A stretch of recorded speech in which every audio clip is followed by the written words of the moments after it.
That's what I want. Superstar Lady Gaga at halftime and CTV's Watch to Win Super Bowl contest. Is it gonna do it? Live on CTV for your chance to win amazing prizes, including Stream health is excellent. $50,000 and the grand What's the prize name of of the stream? $150,000. That's a big Super Bowl deal. 51 and CTV's Watch to Win contest tonight at 6/3 Pacific on CTV. A powerful display of solidarity throughout the country. We will rise from this darkness more unified than ever before. From the beginning. 8,000 people in New Brunswick heading into their second week without power. This is one of the hardest hit areas. Donald Trump unleashed a constitutional crisis with his immigration ban. All Canadians feel this deeply. We're one soul. We're one people. Watch CTV National News, weeknights at 11. And welcome back to Houston, home of the Johnson Space Center. This is where NASA conducts all of its spaceflight training and research. And right now they're working on test flights for the new Orion spacecraft, which will send humans to Mars sometime in the next couple of decades. Well, right before that center was built in 1962, one of the most iconic and beloved astronauts in the country, John Glenn, became the first American to orbit the Earth. Glenn was also a World War II hero, a U.S. Senator for more than 2 decades, and before his passing in December, he lived a life of courage and class, reaching heights all of us could only imagine. When you describe a true American, there is not a more perfect embodiment than John Herschel Glenn Jr. But what you may not know is a story about Glenn's dedication to his home state and his mission to save the Cleveland Browns. On November 7, 1995, Browns owner Art Modell announced that he was moving the team to Baltimore, a decision that made him Cleveland's ultimate villain. It was then that the Ohio Senator used his position to introduce legislation that would require teams to give their communities at least 6 months' notice before a relocation could occur. It was there, on the Senate floor, he declared, "Football is made in America, played in America. It should operate fairly in America, too." 10 weeks after Glenn's speech, the NFL approved the Browns' move in exchange for a new team in Cleveland to carry the Browns' name. And after a life filled with so much accomplishment, a city in Ohio may most remember him for fighting for them when no one else would.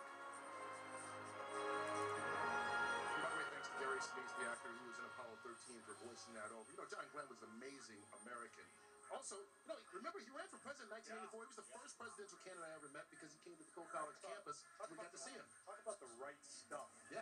This guy had the right stuff. That's good. Amazing guy. Absolutely. Gary Sinise is an amazing guy, by the way. Does a lot of work with our troops. A lot of work with the military, but it's just nice to see the connection between Senator Glenn, the late Senator Glenn, and the National Football League. You learn something new every day, right? I have no idea. That's what we're here for. You think these 4.5 hours all we do is talk? Yeah. We try to have some fun. As a matter of fact, let's try something fun right now. All right, a couple of astronauts are up in the International Space Station right now, and they're having their very own Super Bowl party. I guess you can say way above Earth. So why don't we bring in Commander Shane Kimbrough and Flight Engineer Peggy Whitson of NASA. And Peggy, well, we can see what you're wearing, so I guess we know who you're rooting for. The question is, where are you right now? How long have you been out there in space?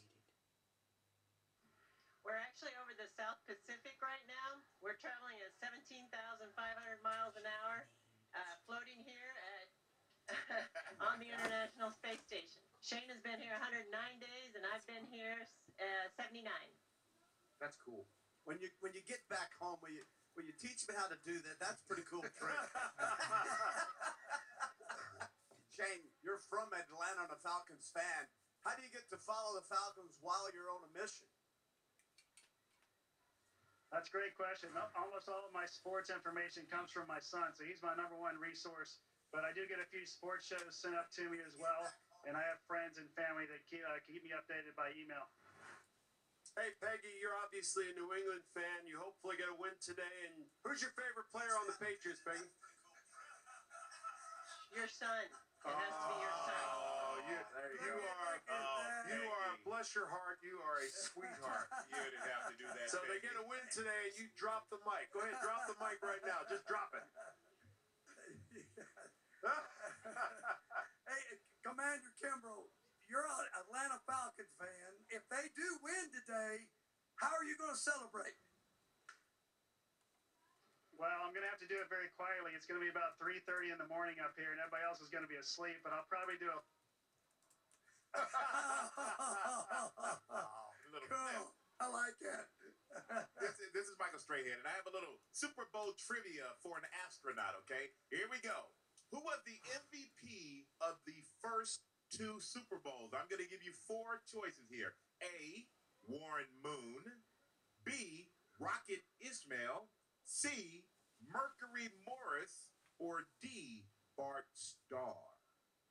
See what we did there with those names?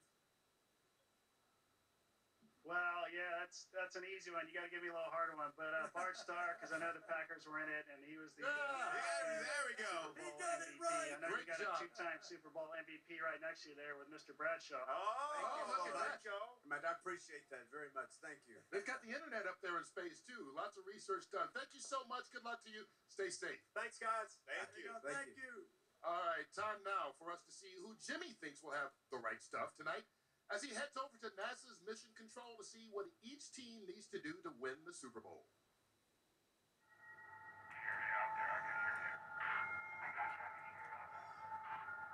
Now listen up. Before we ever put a man on the moon, it took years of planning, accounting for every conceivable variable. But for this mission, there's only been 2 weeks to prepare, and we're set for takeoff. New England's offense.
Having the astronauts put their spacesuits on us, and let me tell you, that was not an easy thing to do, as some of us know. And the other thing is going to mission control. Those flight directors, I mean, all of those people in the chute, they were flight directors, and they were so gracious, they were so informative, and so nice to us. I mean, it was really a thrill for me to be there at Mission Control. Did they tell on the game? Yeah. Did they tell that you were a people person? I'm a people person, and they could see that. I gotta say, very inspirational though. Your speech was really good. You did a great job. I may get a movie contract from I know Aaron Harris may want to watch out with your performance there. All right, let's talk about what you talked about there. What each team needs to do to win the game. Jimmy kind of broke it down for us. But Michael, take a look at this matchup right now. You got the #1 offense scoring-wise against #1 defense scoring-wise. You got 2 very diverse teams. You got one team that's been here, one team that hasn't.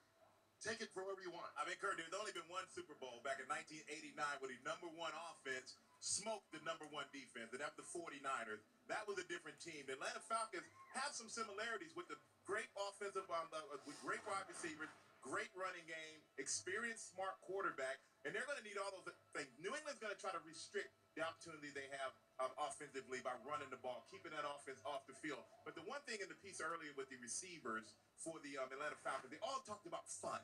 Fun was the operative word. And each guy seemed to say, hey, I'm a part of this. I'm just happy to be one of 13 guys who's caught a touchdown for Matt Ryan.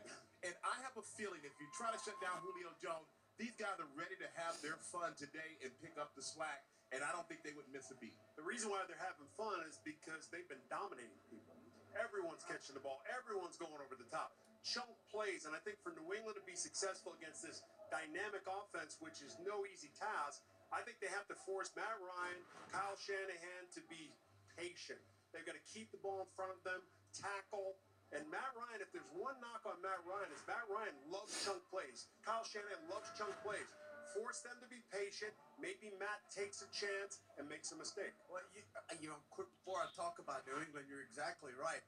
Patience is something when you have a gunslinger that's very hard to teach. Yeah. It's very hard to teach them to, hey, look, take a 4-yarder, break a tackle. Take a 2-yarder wide flare, break a tackle. And I think the thing that's been remarkable for Atlanta has been their ability not to have the explosive plays, the 30 and 40-yarders. But if you look at just in the playoffs alone, every time they got inside the 20-yard line, which they call the hot zone, they have scored 10 touchdowns, 9 touchdowns out of 10 efforts. And that is phenomenal. Yeah, and that's where New England's good.